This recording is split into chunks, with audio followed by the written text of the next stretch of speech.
اعوذ باللہ من الشیطان الرجیم بسم اللہ الرحمن الرحیم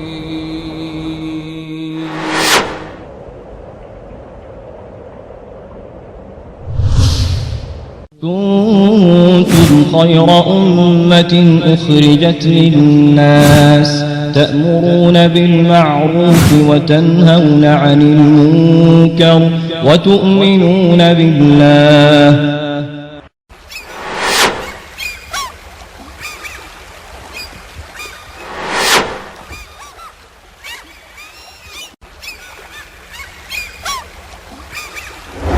إن الله وملائكته يصلون على النبي يا أيها الذين آمنوا صلوا عليه وسلموا تسليما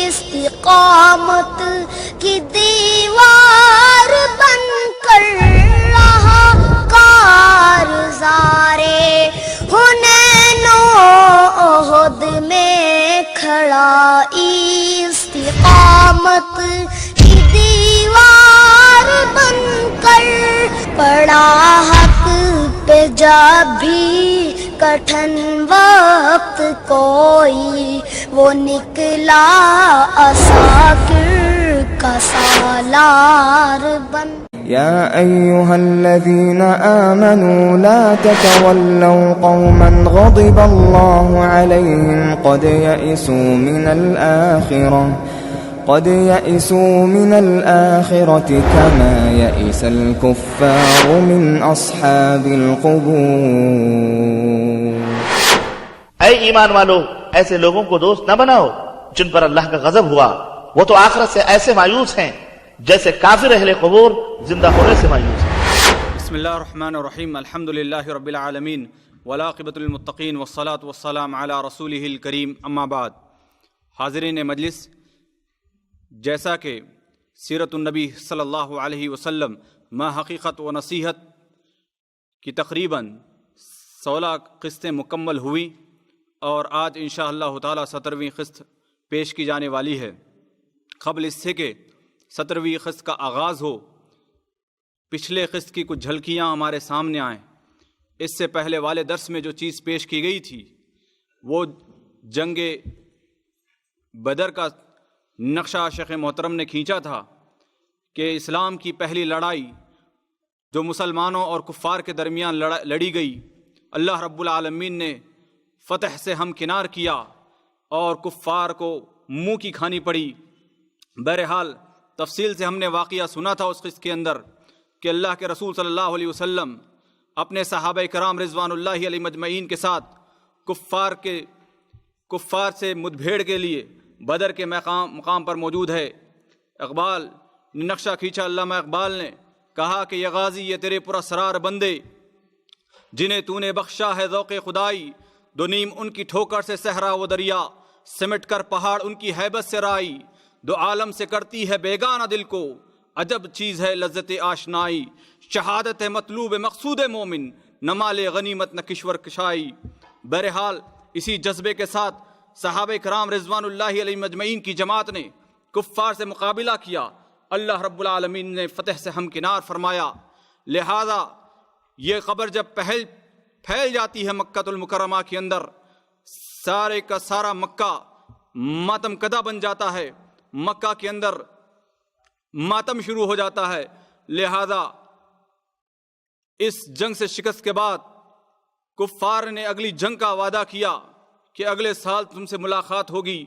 بہرحال جنگ بدر ختم ہوئی اور اس کے بعد مال غنیمت وغیرہ کی تقسیم کا معاملہ آیا، منافقین اور یہودیوں کے ساتھ جو برتاؤ پیش کیا گیا وہ سارے فیصلے ہوئے، اور اسی کے ساتھ ساتھ پھر جنگ احد کے لیے تیاریاں شروع ہوئیں۔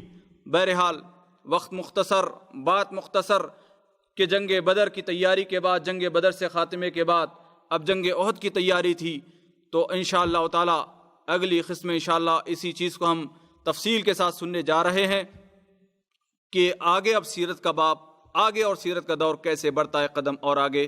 میں بلا کسی تاخیر استاد محترم فضیلت الشیخ مقصود الحسن صاحب فیضی حفظہ اللہ سے درخواست کرتا ہوں کہ وہ تشریف لائیں اور سیرت النبی صلی اللہ علیہ وسلم محقیقت و نصیحت کی اگلی کڑی 17ویں کڑی کا آغاز فرمائیں۔ السلام علیکم ورحمۃ اللہ وبرکاتہ۔ بسم اللہ الرحمن الرحیم، الحمد للہ رب العالمین، الرحمن الرحیم، مالک یوم الدین، ونشهد أن لا إله إلا الله ونشهد أن سيدنا ومولانا محمدا عبده ورسوله أرسله إلى الناس كافة بشيرا ونذيرا، أما بعد فإن خير الحديث كتاب الله، وخير الهدي هدي محمد صلى الله عليه وسلم، وشر الأمور محدثاتها، وكل محدثة بدعة، وكل بدعة ضلالة، وكل ضلالة في النار۔ أعوذ بالله السميع العليم من الشيطان الرجيم، بسم الله الرحمن الرحيم، قل للذين كفروا ستغلبون وتحشرون إلى جهنم وبئس المهاد، قد كان لكم آية في فئتين التقتا، فئة تقاتل في سبيل الله وأخرى كافرة يرونهم مثليهم رأي العين، والله يؤيد بنصره من يشاء، إن في ذلك لعبرة لأولي الأبصار۔ سبحانك لا علم لنا إلا ما علمتنا إنك أنت العليم الحكيم، رب اشرح لي صدري ويسر لي أمري واحلل عقدة من لساني يفقهوا قولي، واحلل عقدة من لساني يفقهوا قولي۔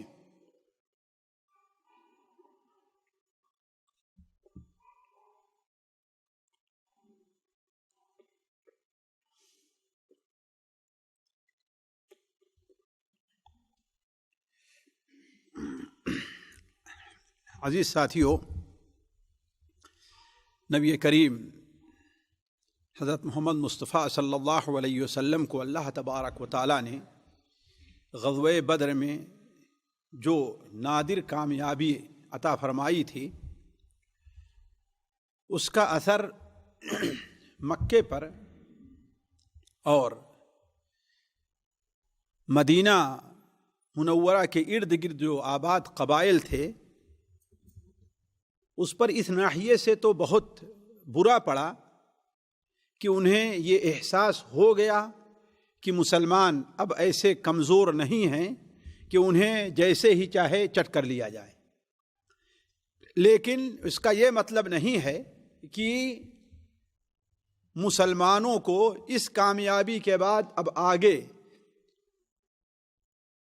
سکون اور اطمینان نصیب ہونا تھا، بلکہ اس کی مثال بعین ہی ایسی ہی ہے جیسے ہمارے اور آپ کے ہاں کہتے ہیں کہ سانپ کی دم کٹ جائے اور اس کا پورا جسم باقی رہے، تو نتیجہ کیا ہوتا ہے کہ سانپ اور بھی غصے میں آتا ہے اور اپنے فن کو نکال کر کے اور تیزی سے حملہ کرنا چاہتا ہے۔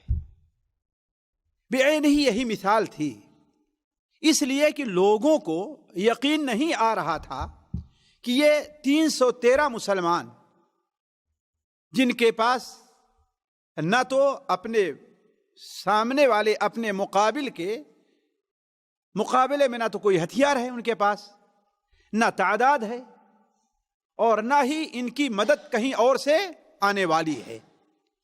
اس لیے نبی کریم صلی اللہ علیہ وسلم کو ایک طرف جہاں صحابہ کرام اور مسلمانوں کو خوشی تھی کہ یہ پہلی عید منائی گئی مدینہ منورہ میں جس میں مسلمانوں کو ڈبل خوشی ملی تھی، ایک خوشی تو عید کے آنے کی، اس لیے کہ رمضان کے واقعہ پیش آیا تھا، اور دوسری خوشی اتنی زبردست کامیابی کی کہ اپنے صرف 13 یا 14 ہمارے لوگ مارے گئے اور شہید ہوئے، اور باقی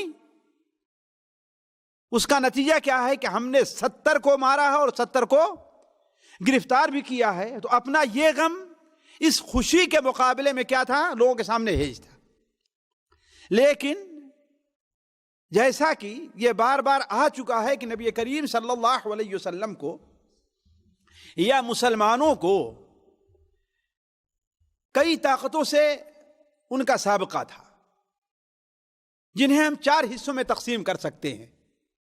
ایک تو قریش تھے، جن کے ساتھ ڈائریکٹ مقابلہ تھا، جو سب سے بڑے دشمن تھے، جن کا مرکز مکہ مکرمہ میں تھا، اور بدر میں انہی کے ساتھ ڈائریکٹ لڑائی ہوئی تھی۔ دوسرے مدینہ منورہ کے اندر آباد یہودی تھے۔ بتایا گیا تھا کہ یہود کے 3 قبائل مدینہ منورہ میں آباد تھے، بنو قینقاع، بنو نضیر اور بنو قریظہ۔ بنو قریظہ اور بنو نضیر یہ تھوڑا سا کنارے کی طرف تھے، البتہ بنو قینقاع وہ مسجد نبوی جہاں پر ہے اس کے شرق شمال میں وہ لوگ آباد تھے، اور بالکل شہر کے اندر یہ مانے جاتے تھے۔ تو ان لوگوں نے اب جب یہ دیکھا کہ یہ نہتھے مسلمانوں نے اپنے اتنے بڑے حریف کو مار لیا ہے، تو اب تک خاموش تھے اور مسلمانوں کے ساتھ صلح کے ساتھ رہ رہے تھے، لیکن اپنی شرارت سے باز نہیں آ رہے تھے، اور یہ سمجھ رہے تھے کہ جب ہمیں لڑنے کی کیا ضرورت ہے، یہ خود ہی آپس میں چچے بھتیجے ہیں، ہے نا، ماموں بھاجے ہیں، بھائی بھائی ہیں، آپس میں لڑ کر کے ختم ہو جائیں گے۔ اور جس طریقے سے اوس اور خزرج کو لڑا کر کے ہم اپنا الو سیدھا کرتے رہے ہیں، ایسے اب مہاجرین اور انصار ایک طرف ہوں گے اور قریش کے لوگ ایک طرف ہوں گے، ان کو لڑا کر کے اپنا الو سیدھا کرتے رہیں گے۔ لیکن جب نبی کریم صلی اللہ علیہ وسلم کو یہ کامیابی ہوئی تو یہ غصے سے سمائے نہیں، اس لیے کہ وہ انہوں نے یہ دیکھ لیا کہ وہ جس مقصد کے لیے خاموش تھے اور نبی کریم صلی اللہ علیہ وسلم سے صلح کی تھی، وہ مقصد پورا ہوا نظر نہیں آ رہا ہے۔ تیسرے جو تھے وہ مکہ مکرمہ اور مدینہ منورہ، ظاہر بات جانتے ہیں کہ لمبی مسافت ہے، 400 کے قریب، 400 کلومیٹر کے قریب، اس درمیان میں بہت سے قبائل آباد تھے۔ اسی طریقے سے مدینہ منورہ سے شمال اور شرق کی طرف بھی قبائل آباد تھے، اور یہ بدوی قبائل مختلف حصوں میں تقسیم تھے، بنو غطفان تھے، بنو سلیم تھے، مختلف حصوں میں تقسیم تھے۔ یہ ان میں سے بعض قبیلے تو ایسے تھے جو ظاہر میں اللہ کے رسول صلی اللہ علیہ وسلم کا ساتھ دے رہے تھے، بعض ایسے تھے جو ظاہر میں تو قریش کے ساتھ تھے، لیکن باطن میں ان کی تمام نصیحتیں اور خیر خواہی کس کے ساتھ تھی؟ نبی کریم صلی اللہ علیہ وسلم کے ساتھ۔ ہاں، کچھ قبیلے ایسے تھے، بنو بکر وغیرہ، جو کھل کر کے ظاہر اور باطن دونوں اعتبار سے قریش کے ساتھ تھے۔ البتہ کچھ قبیلے اور تھے جو بنو غطفان وغیرہ، یہ مدینہ منورہ سے شرق اور شمال جس راستے سے ہم اور آپ جاتے ہیں، مدینہ منورہ یہاں سے اس کے دائیں اور بائیں جو آباد تھے قبیلے، یہ قبیلے نہ تو کھل کر کے قریش کے ساتھ تھے اور نہ نبی کریم صلی اللہ علیہ وسلم کے ساتھ تھے۔ ان کا مقصد صرف کیا تھا؟ ہمیں فائدہ کہاں سے ملے۔ تو جب یہ دیکھا کہ نبی کریم صلی اللہ علیہ وسلم کو اتنی بڑی کامیابی مل گئی، تو ان کا اصل مقصد کیا ہے؟ ٹولیوں میں بٹے رہنا، ایک دوسرے کو لوٹنا، ایک دوسرے کو مارنا، ایک دوسرے کا حق چھیننا، ایک دوسرے کے بچوں اور عورتوں کو لونڈی اور غلام بنانا، یہی ان کا مقصد تھا۔ لیکن جب دیکھیں کہ اسلام ایک تو امن کا پیغام لے کر کے آ رہا ہے، اسلام غلام بنانے کے بجائے غلام کے آزاد کرنے کی ترغیب دے رہا ہے، اسلام تو یہ تعلیم دے رہا ہے کہ انصر اخاک ظالما او مظلوما، یہ وہ بھی کہا کرتے تھے، وہ کہتے تھے کہ انصر اخاک ظالما او مظلوما، اپنے بھائی کی مدد کرو، خواہ بھائی ظالم ہے یا مظلوم ہے۔ جیسے آج بھی ہے، ان کے ہاں ہے انا و اخی علی ابن امی، انا واخی وابن عمی علی غیری. یہ ان کے ہم مقولات بھی مشہور ہیں. یعنی میں اور میرا بھائی مل کر کے اپنے چچا کے بیٹے بھائی کے اوپر اپنے چچا بھائی کے خلاف ہیں، لیکن ہمارا بھائی اور چچا بھائی کیا ہیں؟ یہ سارے مل کر کے غیروں کے خلاف ہیں. یعنی غیروں کے مقابلے میں ان کی مدد کرنی ہے، خواہ یہ ظالم ہے یا مظلوم ہے، ہر حالت میں ان کی مدد کرنی ہے. لیکن اسلام یہ تعلیم نہیں دیتا. اسلام نے کیا تعلیم دی؟ انصر اخاک ظالما او مظلوما، اپنے بھائی کی مدد کرو خواہ ظالم ہے یا وہ مظلوم ہے. صحابہ نے کہا اے اللہ کے رسول، ظالم ہے تو اس کی کیسے مدد کریں؟ آپ نے کہا اسے ظلم سے روک دو. یہ نہیں کہ اس کے ساتھ مل کر کے دوسرے پر تم بھی ظلم کرو، نہیں. ظلم میں اس کی مدد کرنے کا معنی یہ ہے کہ اس کے ظلم سے اس کو روکو کہ کسی کے اوپر ظلم نہ کرنے پائے. تو جب دیکھا کہ اسلام یہ تعلیم دے رہا ہے تو اب وہ بفر گئے اور اسلام کے خلاف ترکیبیں کرنے لگے. چوتھا گروپ وہ تھا جو تھا انصار ہی میں سے، اوس اور خزرج کے لوگ تھے. ان لوگوں نے جب یہ دیکھا کہ اب غزوہ بدر میں مسلمانوں کو یہ کامیابی ہو گئی ہے، تو جو لوگ بالکل نیوٹرل تھے وہ اس انتظار میں تھے کہ دیکھو یہ لوگ جیت گئے تو ان کے ساتھ ہو لیں گے. اب مسلمانوں کی یہ کامیابی دیکھے تو مسلمانوں کے ساتھ ہو گئے اور اسلام میں تیزی سے داخل ہونے لگے اوس اور خزرج کے لوگ. لیکن جو لوگ شر پسند تھے، جو لوگ شر پسند تھے، جن کا سردار عبداللہ ابن ابی ابن سلول تھا، ان لوگوں نے بظاہر تو اپنی قوم کو جب دیکھا کہ سارے مسلمان ہو جا رہے ہیں تو بظاہر تو مسلمان ہو گئے، لیکن باطن میں وہ کیا رہے؟ جی کافر رہے اور مسلمانوں کے خلاف کافروں کا ساتھ دیتے رہے. تو گویا اب 4 گروپ تھے جن سے اللہ کے رسول صلی اللہ علیہ وسلم اور مسلمانوں کو نپٹنا تھا. اور ان میں سب سے خطرناک وقتی طور پر جو تھا، سب سے خطرناک جو وقتی طور پر تھا وہ منافقین، وہ یہود کا تھا. وہ کس کا گروہ تھا؟ یہود کا تھا. تو نبی کریم صلی اللہ علیہ وسلم ابھی آپ کو مدینہ منورہ آئے ہوئے 7 دن بھی نہیں ہوئے تھے. کتنا؟ 7 دن بھی نہیں ہوئے تھے کہ نبی کریم صلی اللہ علیہ وسلم کو معلوم ہوا کہ بنو سلیم کے لوگ قدر نامی ایک چشمے کے پاس جمع ہو رہے ہیں اور مدینہ منورہ پر حملہ کرنا چاہتے ہیں. کیوں؟ اس لیے کہ انہوں نے سوچا کہ یہ طاقت زور پکڑنے سے پہلے اس کے اوپر حملہ کر دینا چاہیے. اور ابھی صرف 7 دن ہوئے تھے نبی کریم صلی اللہ علیہ وسلم مدینہ منورہ آئے ہوئے. نبی کریم صلی اللہ علیہ وسلم نے سوچا کہ قبل اس کے کہ یہ زور پکڑیں، نبی کریم صلی اللہ علیہ وسلم نے ایک مختصر سی فوج جمع کی اور ان کے سرکوبی کے لیے نکلے. سویدرا سے جب حناکیہ کی طرف چلیں آپ لوگ تو دائیں طرف کا جو علاقہ پڑتا ہے یہ کہاں ہے؟ بنو سلیم کا ہے. اس سے بالکل واضح اگر آپ دیکھیں تو آج یہاں پر یہ تفتیش وغیرہ نہیں بنی ہوئی ہے، گویا یہ علاقہ جو ہے کیا ہے؟ یہ بنو سلیم کا علاقہ، یہاں آباد تھے. تو نبی کریم صلی اللہ علیہ وسلم آپ ان کے سرکوبی کے لیے نکلے. آپ صلی اللہ علیہ وسلم گئے اور ان کے چشمے تک پہنچے تو آپ کی اچانک آمد سے وہ لوگ بھاگ کھڑے ہوئے. کوئی لڑائی نہیں پیش آئی. البتہ نبی کریم صلی اللہ علیہ وسلم اور مسلمانوں کو وہاں پر مال غنیمت ملے. کہا جاتا ہے کہ آپ کو 500 اونٹ ہاتھ آئے تھے. کتنا؟ اور ایک یسار نامی غلام بھی ہاتھ آیا تھا جسے آپ نے آزاد کر دیا اور کسی کو دیا نہیں آپ صلی اللہ علیہ وسلم نے. آپ صلی اللہ علیہ وسلم کے اس غائب ہونے کو یہود نے غنیمت سمجھا. وہ چونکہ کھار تو کھائے ہوئے تھے، لہذا ان لوگوں نے چاہا کہ خصوصاً بنو قینقاع کے لوگ جو مدینہ منورہ کی آبادی میں تھے، یعنی اس حدود میں تھے، ان لوگوں نے مدینہ منورہ میں شر پھیلانا چاہا. وہ کیسے؟ جس کا 2 سبب مؤرخین نے لکھا ہے.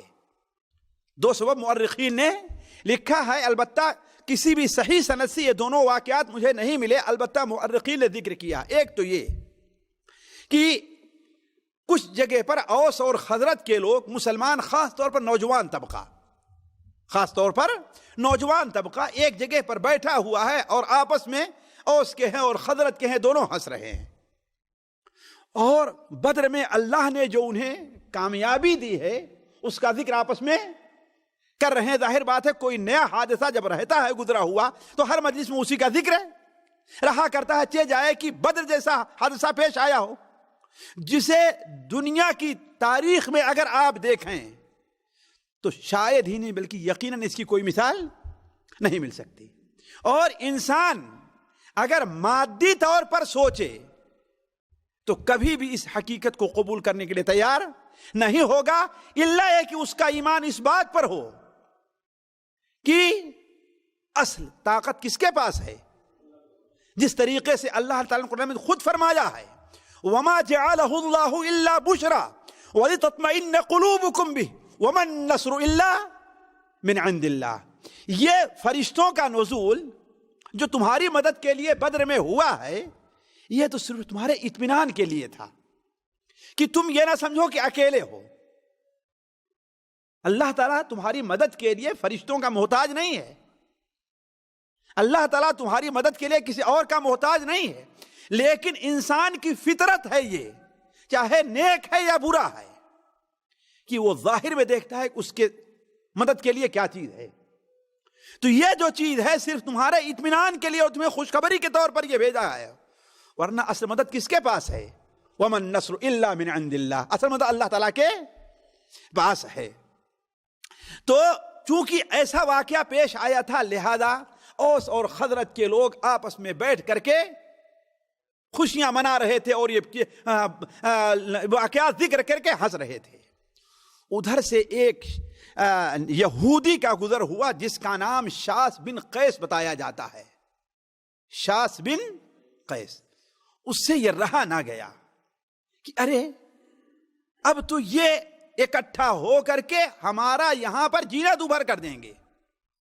لہذا اس نے ایک یہودی نوجوان کو تیار کیا اور کہا لوگ وہاں پر اکٹھا ہیں، بدر کا ذکر کر رہے ہیں، لڑائی کا اور بہادری کا ہے کہ نہیں. ایسا کرو کہ جنگ بعاث کے موقع پر جو اوس اور خزرج نے ایک دوسرے کے خلاف اپنی بہادری کا اظہار کیا تھا، جا کر کے اس مجلس میں کچھ شعر تم پڑھنا شروع کر دو.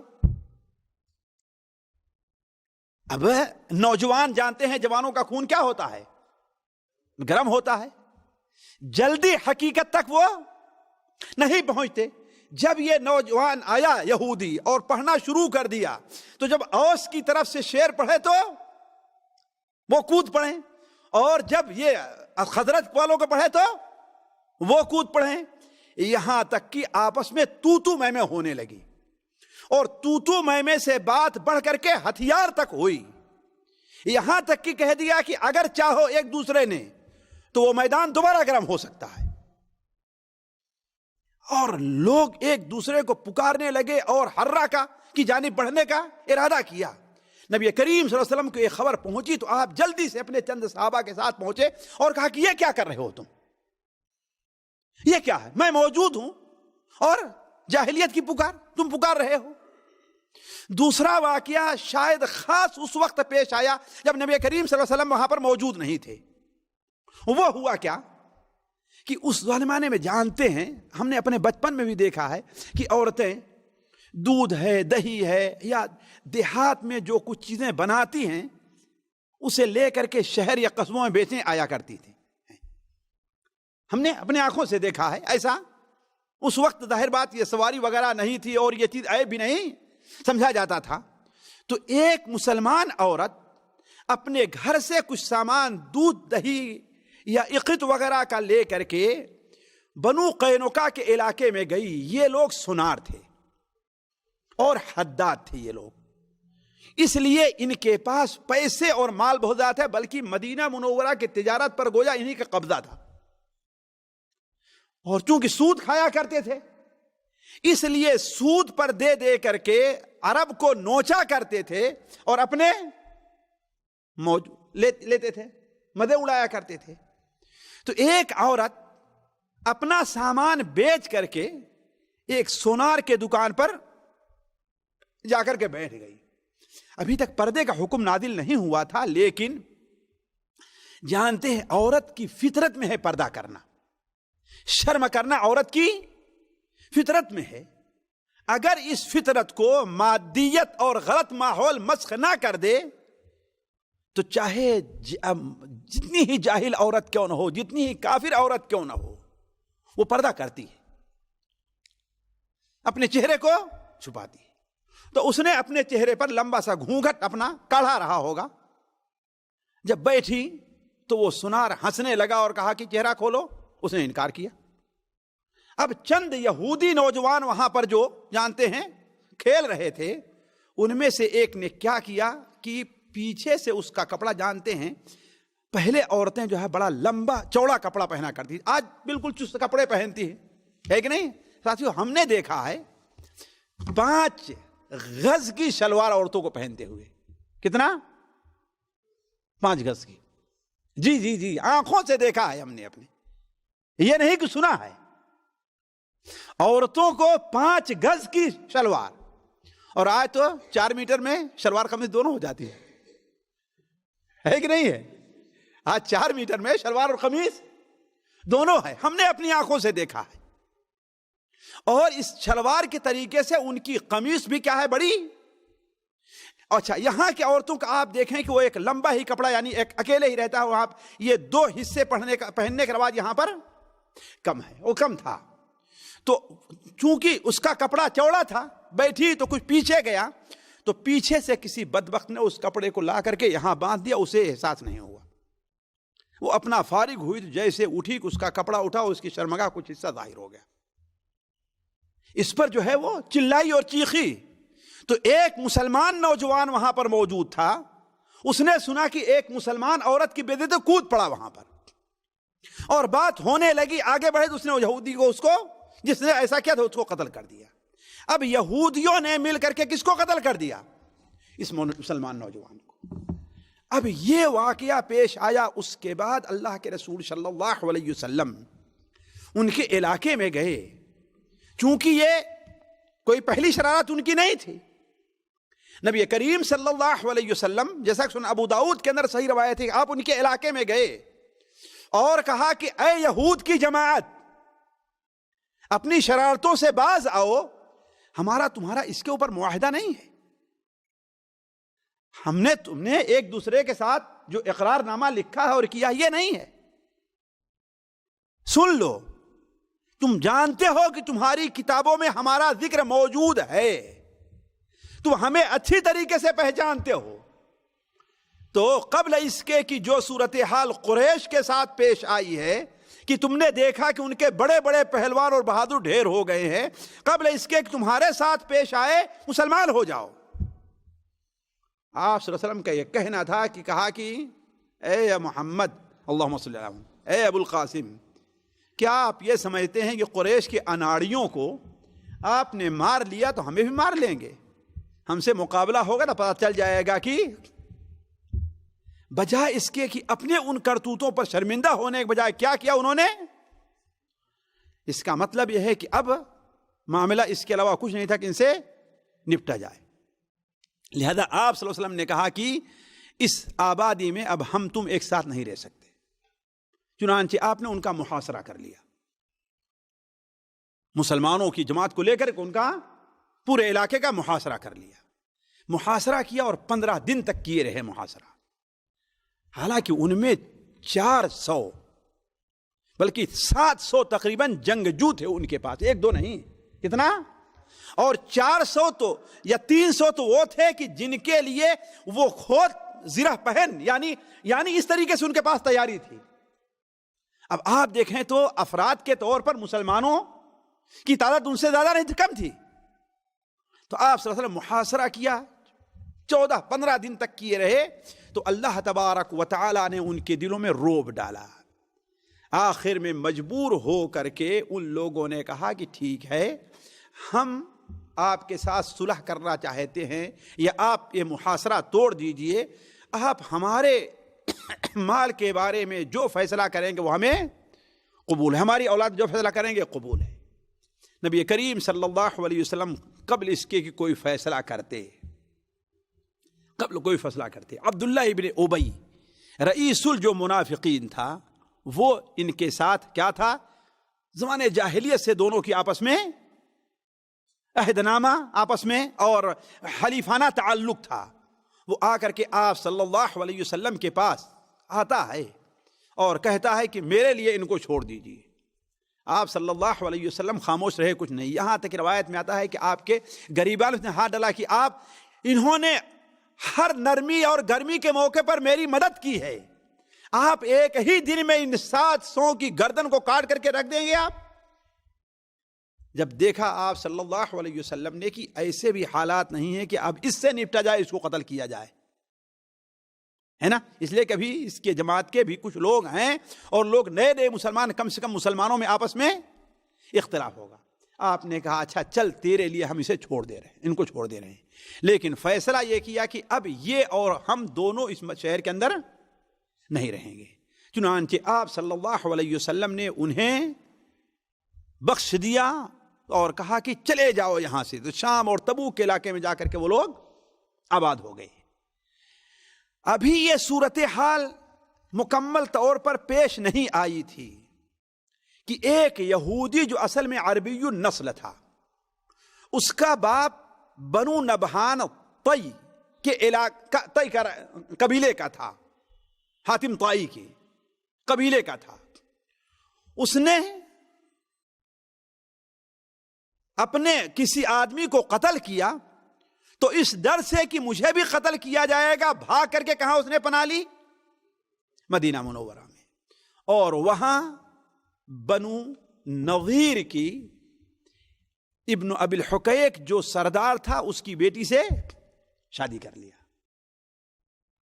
کر لیا تو گویا اب وہاں پر وہ یہودی بن کے رہا، اس کا بیٹا بھی کعب ابن اشرف کیا ہے، وہ بھی یہودی بن گیا، اور چونکہ تیز تھا، چالاک تھا، اس لیے زبان دراز شاعر تھا، ہاں قادر الکلام شاعر تھا، لہذا اس نے اپنی سرداری بنا لی اور اپنا قلعہ بنایا۔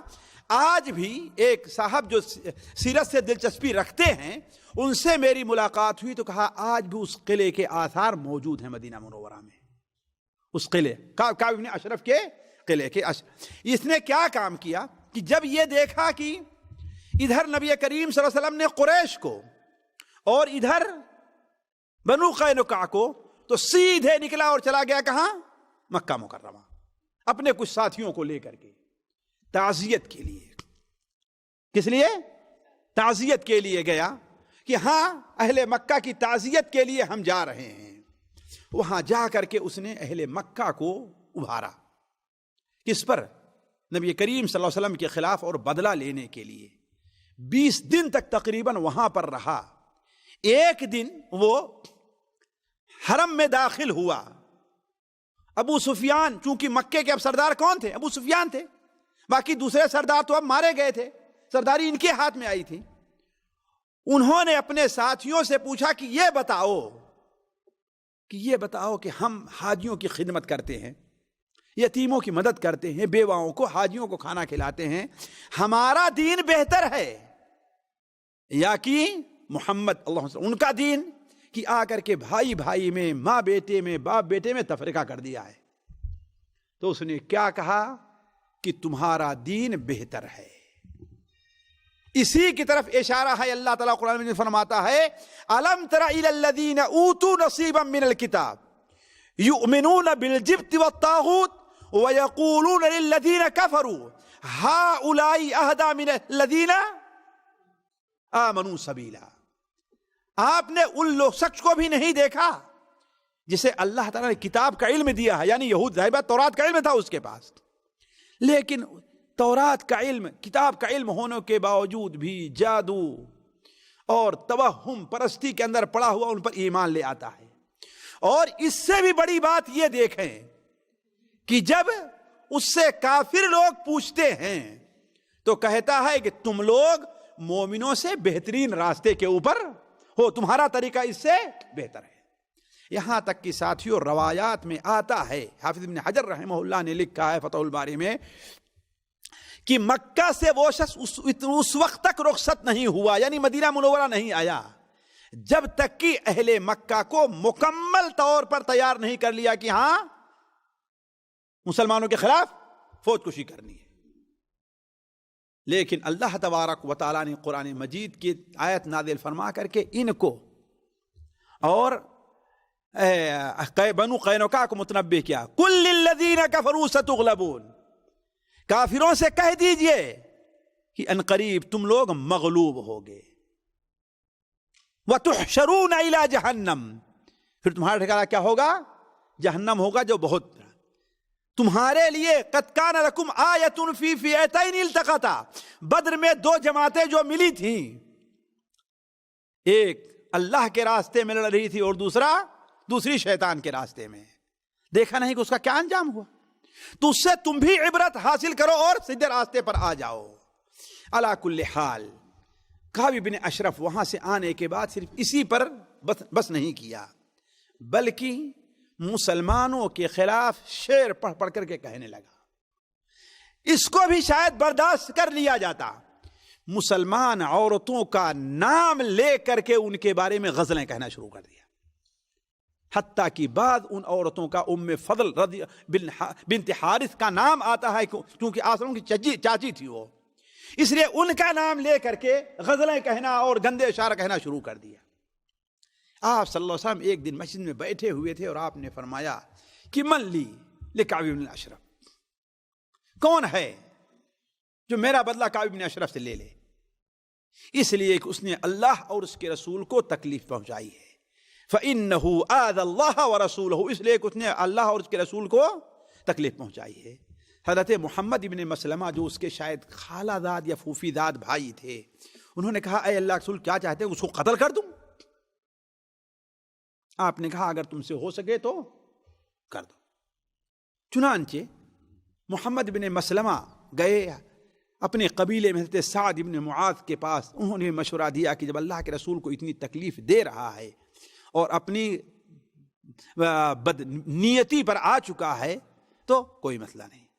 حضرت محمد بن مسلمہ رضی اللہ تعالیٰ عنہ نے کہا اے اللہ کے رسول صلی اللہ علیہ وسلم، لیکن مجھے کچھ آپ کے بارے میں ایسی کچھ باتیں کرنے کی اجازت دے دیجیے، یعنی اگر میں کوئی ایسی بات کروں کہ ہاں میں ان سے ناراض ہوں اور میں ان کو نہیں چاہتا ہے نا، تو اس پر میری گرفت نہ ہو۔ آپ نے کہا کوئی بات نہیں کہہ سکتے۔ چنانچہ وہ اور اس کا دودھ پیتا بھائی، کعب بن اشرف کے دودھ پیتے بھائی ابو نائلہ، عبادہ ابن عباد ابن بشر، حارث ابن اوس اور ابو عبس ابن جبر، یہ 5 آدمیوں کا قافلہ تیار ہوا اور اکیلے اکیلے کر کے یہ انہوں نے تیاری کیا اور پہلے محمد بن مسلمہ گئے اس کے پاس، چونکہ رشتہ داری تھی اور اکیلے گئے اور جا کر کے اس سے کہتے ہیں کہ بھائی میری کچھ مدد نہیں کرو گے؟ کہا کیا؟ کہا کہ جب سے یہ شخص آیا ہے، نام نہیں لیا، کیا کہا؟ جب سے یہ شخص آیا ہے اس نے تو تنگ کر کے رکھ دیا ہے، جب دیکھو تو چندہ مانگ رہا ہے، جب دیکھو تو صدقہ مانگ رہا ہے، جب دیکھو تو چندہ مانگ رہا ہے، ہم تو اس سے عاجز آ چکے ہیں، اب آ کر کے اس کو پناہ بھی دے دیا ہے تو بھگاتے بھی نہیں بنتا ہے۔ تو کعب بن اشرف نے کہا کہ اچھا میں تو کہتا تھا ابھی اور بھی آگے دیکھو گے، ابھی نتیجہ اور بھی آگے دیکھو گے۔ تو کہا کہ آخر چاہتے کیا ہو؟ کہا کہ آپ مجھے کچھ جو ہے کھجور جو ہے قرض کے طور پر دے دیں۔ دیکھیے یہودیت، یہ دیکھیے بنیا پن، دیکھیے بنیا پن دیکھیے۔ کہا کہ ٹھیک ہے، ہمیں میرے پاس کیا لا کر کے رکھو گے، کوئی چیز ضمانت کے طور پر دو۔ تو کہا کہ آپ کیا چاہتے ہیں؟ تو کہا کہ اپنی عورتوں کو لا کر کے ہمارے پاس بطور ضمانت کے رکھ دو، اور یہ شرارت آج بھی جاگیردار لوگ کرتے آئے ہیں، ہے کہ نہیں ہے؟ غریبوں سے عورت کو لے کر کے ان کے اپنے گھر میں ان کے سے کام کرواتے ہیں۔ تو محمد ابن مسلمہ نے کہا کہ یہ تو بڑا مسئلہ ہے۔ کہا وہ کیسے؟ ارے تم عرب کے خوبصورت ترین لوگ آدمی ہو، ہے نا، ہمیں خطرہ ہے اپنی بیویوں سے کہیں تمہارے اوپر للچا نہ جائیں۔ تو کہا پھر اپنے لڑکوں کو رکھ دو۔ کہا کہ لڑکوں کا رکھنا بھی بڑے عیب کی بات ہے، کل ہمارے بچے بڑے ہوں گے تو لوگ کہیں گے یہ دیکھو یہ تیری کیا حیثیت ہے، تو چند کلو کھجور کے عوض گروی رکھا گیا، تیری اتنی حیثیت ہم سے بات کرتا ہے؟ یہ بھی نہیں ہو سکتا۔ تو کہا کیا؟ کہا ہم ہتھیار آپ کے پاس رکھتے ہیں۔ کہا کہ ٹھیک ہے۔ یہی بات ابو نائلہ جو اس کے دودھ پیتے بھائی تھے وہ بھی جا کر کے کہے اور اس حضرت محمد مسلمہ سے الگ ہو کر کے گئے، اور یہ ظاہر نہیں کیا کہ ہمارا معاملہ ہے، محمد مسلمہ بھی یہ مقصد کے لیے آئے تھے۔ کہا کہ ہاں محمد بن مسلمہ بن اشرف نے کہا کہ وہ بھی آئے تھے اور وہ بھی یہ، تو ان کے ساتھ بھی طے کر لیا۔ یہ معاملہ جب طے ہو گیا چاروں پانچوں آدمی کا کہ اب ہم اس کے پاس شام کو بھی جائیں گے تو کوئی شبہ نہیں کرے گا، چنانچہ ایک رات نبی کریم صلی اللہ علیہ وسلم وہاں سے آپ صلی اللہ علیہ وسلم نے ان کو 14 ہمارے خیال سے 14 شوال کی یہ رات تھی، چاندنی رات تھی، آپ صلی اللہ علیہ وسلم نے ان پانچوں آدمی کو قافلے کو بقی تک رخصت کیا اور کہا کہ اللہ تبارک و تعالیٰ تمہاری مدد کرے۔ یہ لوگ رات میں گئے اور قلعے کے پاس کھڑے ہو کر کے ابو نائلہ نے آواز دی تو وہ اٹھا، تو اس کی بیوی جو ابھی نئی نئی دلہن تھے اس نے کہا کہ نہیں، نہ جائیے رات میں، آپ رات میں نہ جائیے۔ دیکھیے اس پر تعجب نہ ہو، صورتحال یہاں تک پیدا ہو گئی تھی کہ نبی کریم صلی اللہ علیہ وسلم کو یہود کا اتنا خطرہ تھا کہ بسا اوقات آپ باہر نکلتے نا تو صحابہ کہتے تھے کہ انی اخاف علیک الیہود، ہمیں خطرہ ہے کہ یہودی آپ کے اوپر حملہ نہ کر دیں۔ اتنا معاملہ کو بگاڑ دیا تھا ان لوگوں نے، بنو قینقاع نے اور کعب بن اشرف وغیرہ نے۔ تو نبی کریم صلی اللہ علیہ وسلم نے انہیں رخصت کیا، وہ وہاں پر پہنچے، آواز دی تو اس کی بیوی نے کعب بن اشرف کی جو ابھی دلہن تھی اس نے روکا، کہا کہ نہیں یہ میرا رضائی بھائی ہے، کہا کہ نہ جائیے، اس کو پکڑ لیا، کہا کہ اس آواز سے مجھے خون کی بو آ رہی ہے، مجھے معاملہ کچھ خطرے میں لگ رہا ہے، معاملہ کچھ خطرے میں ہے۔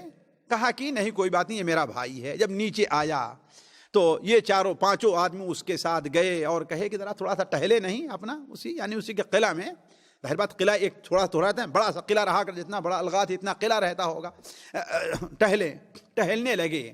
تو ابو نائلہ نے کہا کہ ماشاءاللہ بڑی اچھی خوشبو لگائی ہے تم نے۔ کہا کہ تمہیں معلوم نہیں ہے کہ عرب کی خوبصورت ترین عورت میرے عقد میں آئی ہے، تم خوشبو نہیں لگاؤں گا؟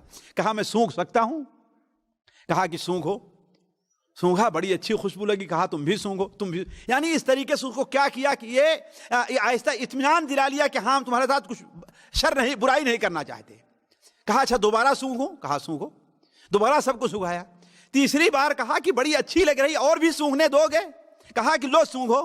اب اس بار جو ہے اچھی طریقے سے جب پکڑ لیا اپنے قبضے میں تو کہا کہ لے لو اللہ کے دشمن کو، اللہ کے دشمن کو لے لو۔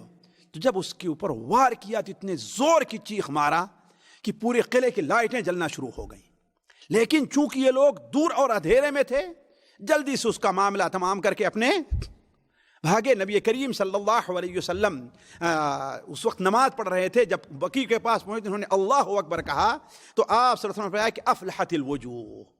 یہ دو واقعہ ہونے کے بعد جو قریش کے دوسرے یہود تھے، بنو نذیر اور بنو قریظہ، ان دونوں واقعے کے بعد ان لوگوں نے احتجاج کیا۔ آپ صلی اللہ علیہ وسلم نے فرمایا کہ اب احتجاج کر رہے ہو، جب وہ لوگ ہمارے خلاف شرارت کر رہے تھے تو تم کیوں نہیں ان کو روکے؟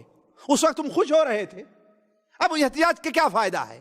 اگر چاہتے ہو تو امن اور سلامتی کے ساتھ رہو۔ اسی لیے بعض روایات میں بتایا کہ دوبارہ بنو نذیر اور قریظہ نے معاہدہ لکھا، دوبارہ معاہدہ لکھا کہ ہاں ہم اپنے پچھلے معاہدے کے اوپر قائم ہیں، ہم اس کو بدلتے نہیں ہیں۔ تو اس طریقے سے نبی کریم صلی اللہ علیہ وسلم نے یہود کو ٹھنڈا کیا طاقت کے ذریعے، اس لیے کہ سمجھانے سے وہ لوگ نہیں مانتے تھے۔ دوسرا جو تھے وہ لوگ عرب کے لوگ، نبی کریم صلی اللہ علیہ وسلم نے ان کے ساتھ بھی نپٹا۔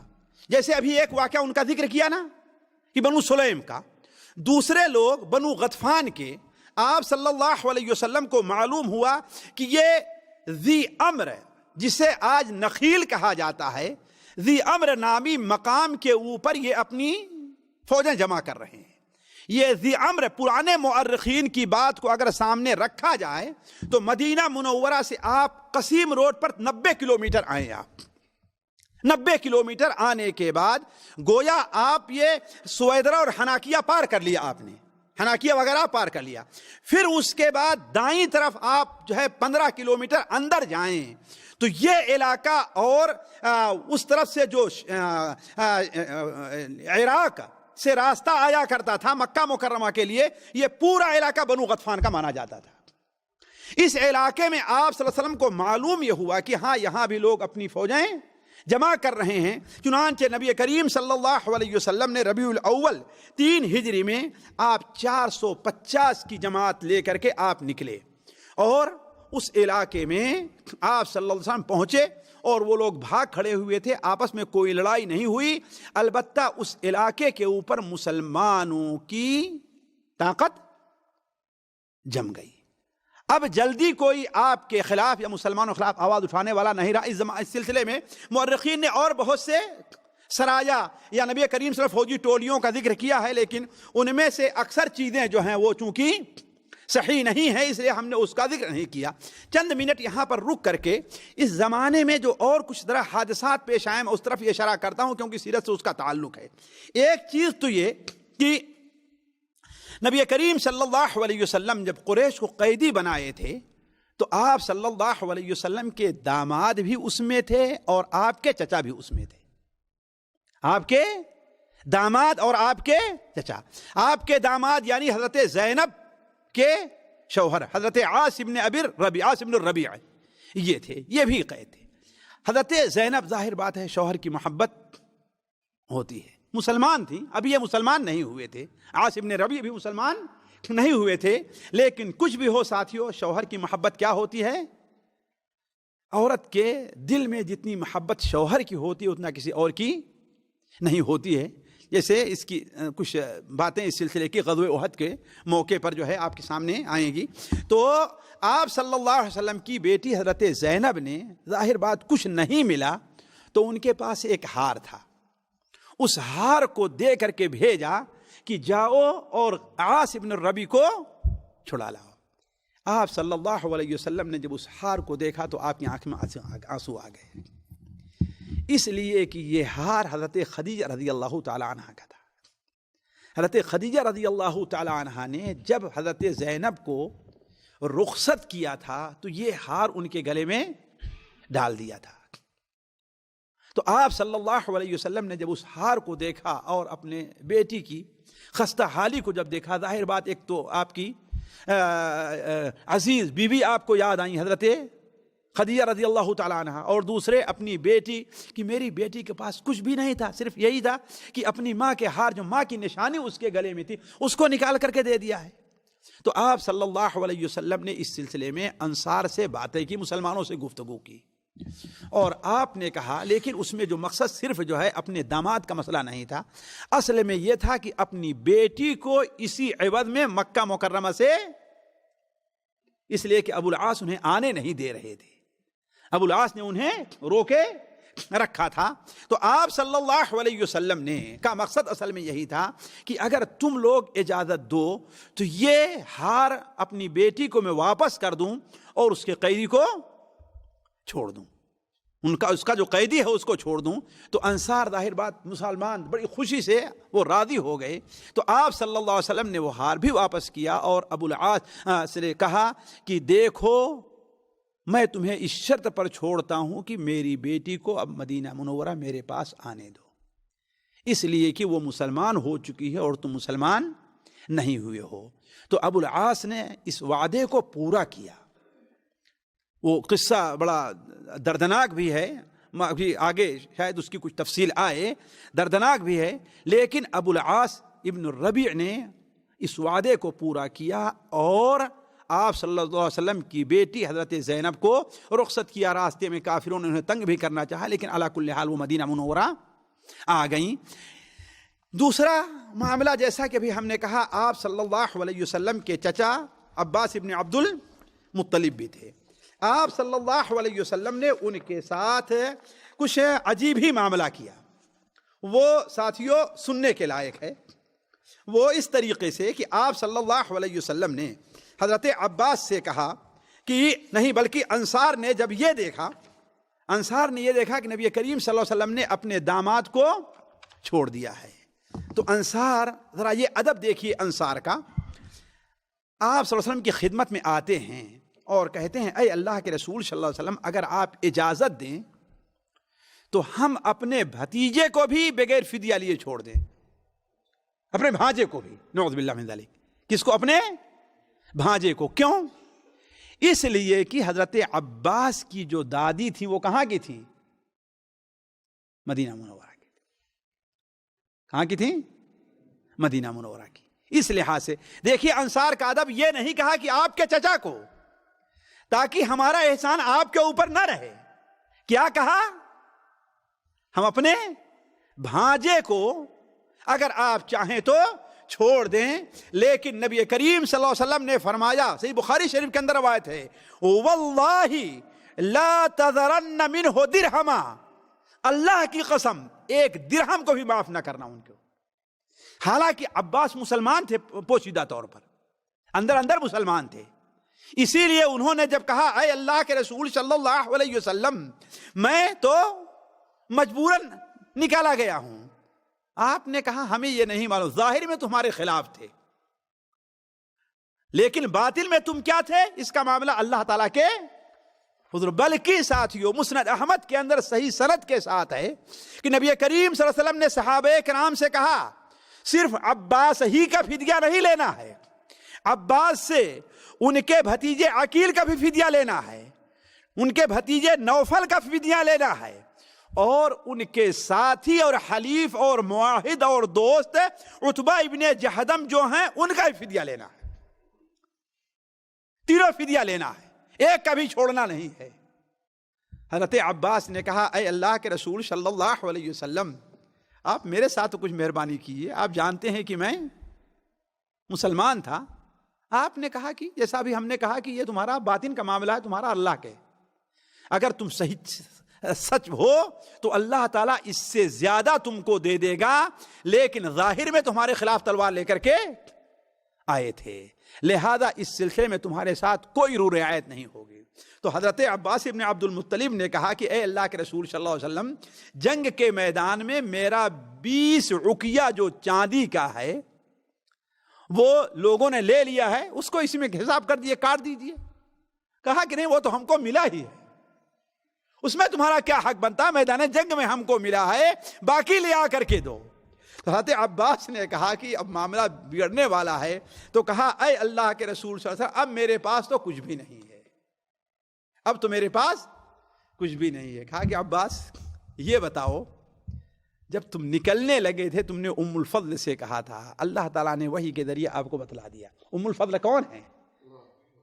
نبی صلی اللہ علیہ وسلم کی، آپ صلی اللہ علیہ وسلم کی چاچی ہیں، حضرت عباس کی بیوی، اور آپ صلی اللہ علیہ وسلم کی کیا ہیں؟ نہیں، اس کے ساتھ کیا ہیں؟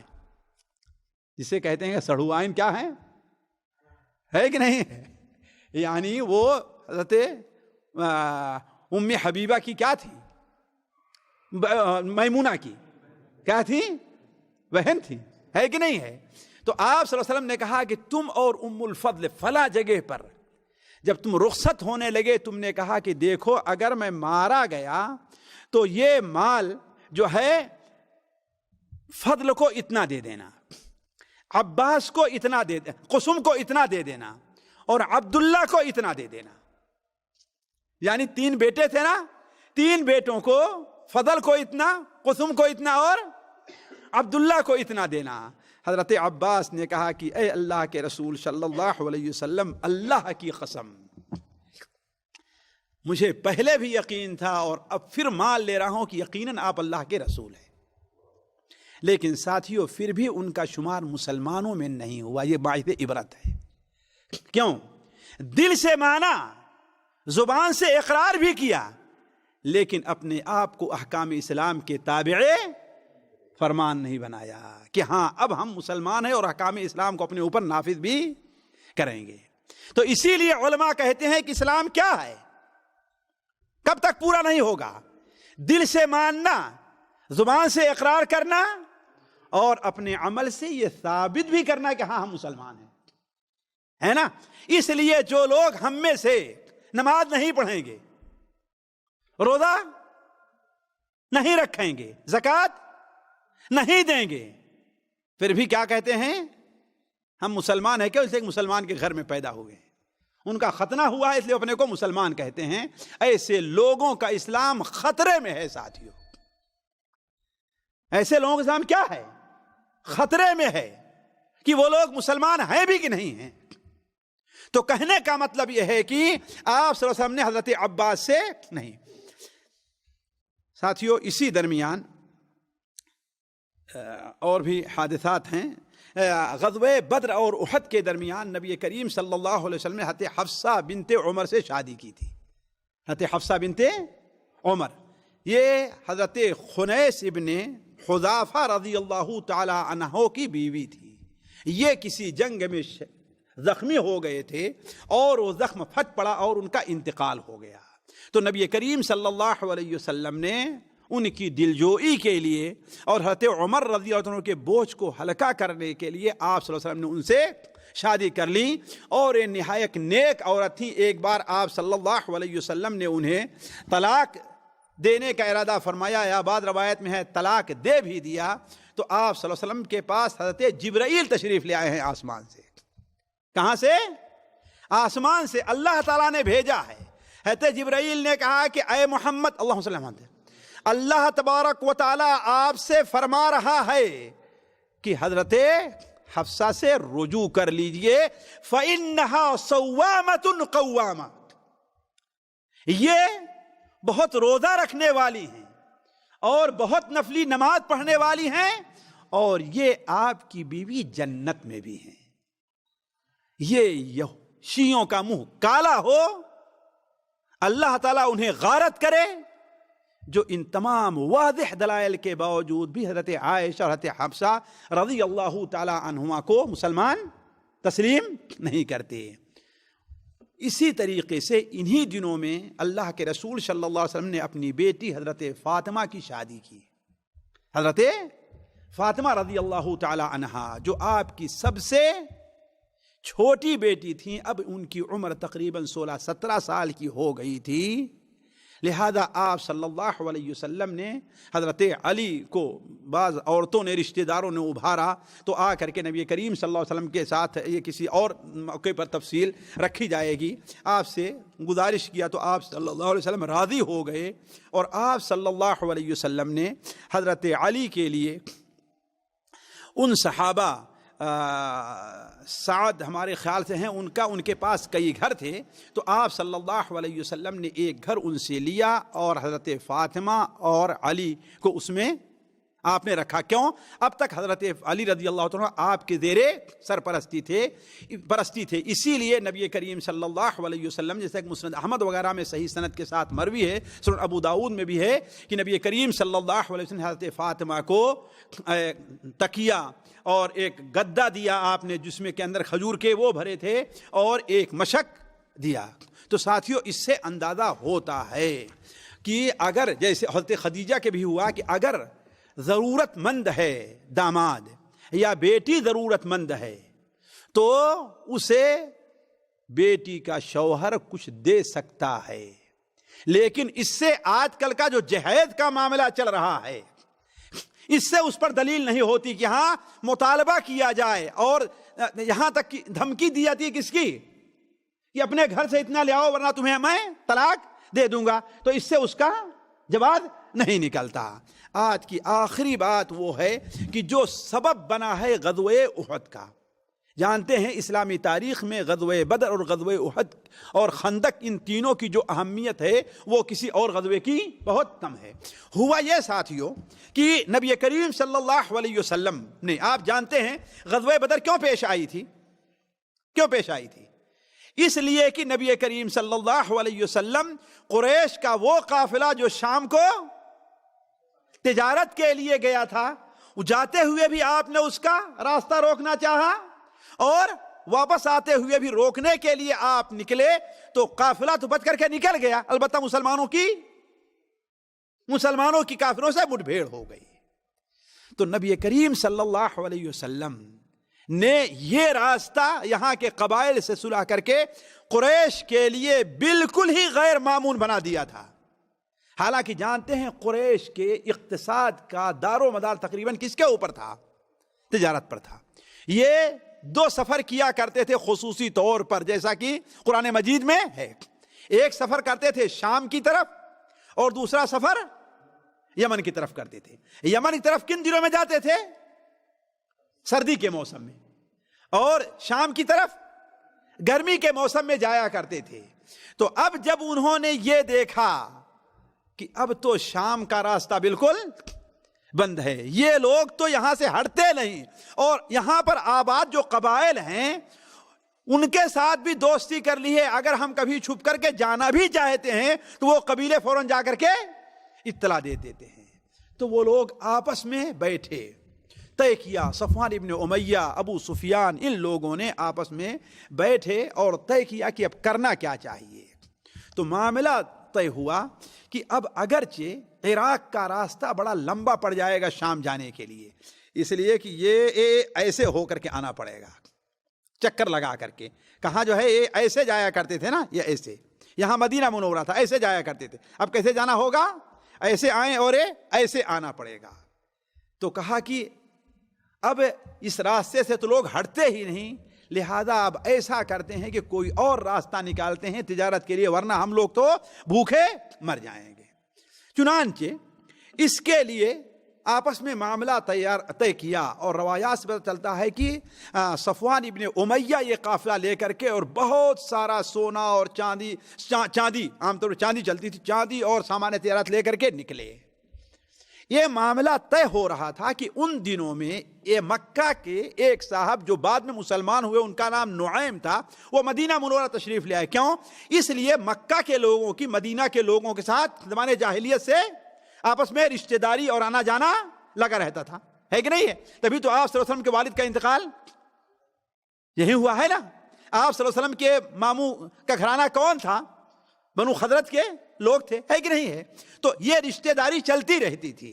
تو ایک آدمی قریش کا آیا، نعیم نامی، مکہ مکرمہ، اور اپنے رشتہ داروں کے پاس بیٹھا تھا۔ ابھی تک شراب حرام نہیں ہوئی تھی، شراب حرام نہیں ہوئی تھی۔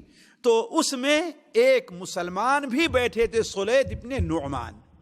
جب نعیم شراب کے نشے میں دھت ہوا تو اس نے ساری بات اگل دی کہ تم کو معلوم ہے کہ اب مسلمانوں سے بچنے کے لیے ہم لوگ کیا طریقہ اپنا رہے ہیں، ہم اس راستے سے جائیں گے۔ تو سلیت ابن نعمان نے یہ خبر آ کر کے نبی کریم صلی اللہ علیہ وسلم کو دے دی کہ اب ایسا ایسا ہو رہا ہے۔ چنانچہ آپ صلی اللہ علیہ وسلم نے اس طرف بھی، یہ وہی راستہ ہے ساتھیوں جو آج مکہ مکرمہ سے ہم لوگ آتے ہیں راستے سے اور مدینہ منورہ جاتے ہیں، اور اس کے درمیان میں جو راستہ ہے، آج کل جو لوگ ارس سے جاتے ہیں ضریہ کی طرف نکلتے ہیں نا، یہ راستہ اصل میں ہے پرانا عراق جانے کا، یہ راستہ جس پر ذات عرق پڑتا تھا اور جس پر ربضہ واقع تھا پرانے زمانے میں، جس کی سیرت ملتی ہے ربضہ۔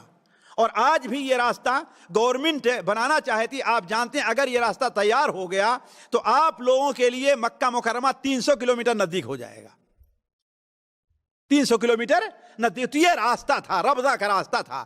تو اس راستے پر آپ صلی اللہ علیہ وسلم نے لوگوں کو، اپنے جاسوسوں کو بیٹھا دیا۔ جب وہ قافلہ وہاں سے نکلا اور قردہ نامی